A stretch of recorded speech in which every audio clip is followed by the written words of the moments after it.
प्रिय साथियों, पूरे समाज के बीच में ये पुरानी कहावत पेश कर रहा हूँ। उसका उत्तर भी बताएंगे कि हमारे पुरखों ने इस कहानी को क्यों बनाया था।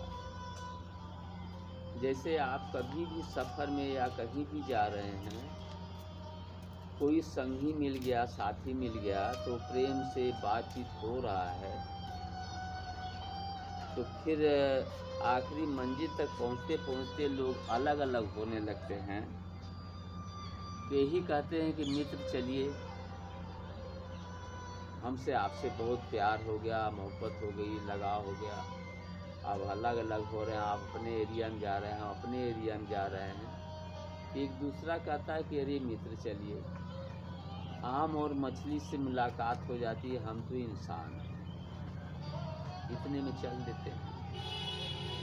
फिर आस पड़ोस किसी अगल बगल से कभी तू मैं या झगड़ा लड़ाई हो जाता है, तो हमेशा कमज़ोर इंसान को या कोई भी जीव कमज़ोर जीव को तगड़ा जीव हावी बनता है।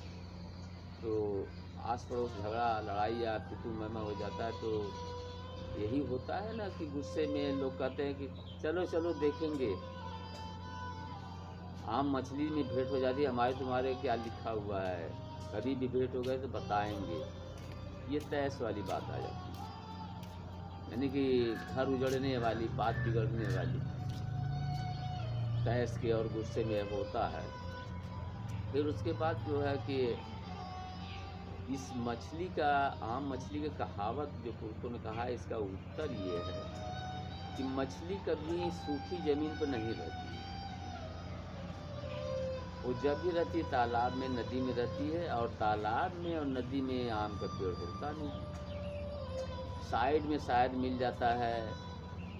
तो मछली की भी हर जीव के लिए, अपने पेट के लिए दिमाग हमेशा चलता रहता है, कोई भी जीव हो, कीड़े से लेके हाथी तक। तो मछली भी सोचती थी कि आम एक गिर जाता तो हम लोग आम को चख लेते।